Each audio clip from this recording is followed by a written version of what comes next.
York City subway rider accused of choking a homeless man to death has been identified by his lawyers as a 24-year-old U.S. Marine veteran and college student whom lawyers say acted to protect themselves and never intended harm.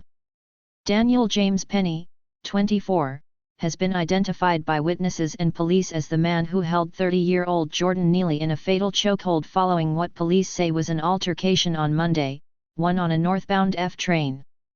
Penny joined the Marines in 2017 according to his LinkedIn profile and is currently a college student, according to a statement released by his attorneys at Razor and Kniff. Neely was reportedly having a mental episode on the subway route, yelling and pacing back and forth, when Penny interjected, tackled him to the ground and put him in a chokehold, according to witnesses and police. Mr. Neely had a documented history of violent and erratic behavior, the apparent result of ongoing and untreated mental illness. When Mr. Neely began aggressively threatening Daniel Penny and the other passengers, Daniel, with the help of others, acted to protect themselves, until help arrived, attorneys said. Daniel never intended to harm Mr. Neely and could not have foreseen his untimely death. Manhattan prosecutors are investigating Neely's death after the city's medical examiner determined the Michael Jackson impersonator, who was experiencing homelessness, died from the compression against his neck. The freelance journalist, who shot the now viral video of the incident, Juan Alberto Vázquez told the New York Post that Neely started screaming in an aggressive manner and complaining that he had no food and nothing to drink.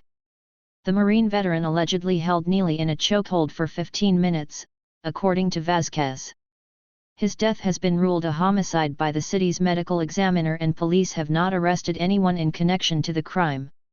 As part of our rigorous ongoing investigation, we will review the medical examiner's report, assess all available video and photo footage, identify and interview as many witnesses as possible, and obtain additional medical records.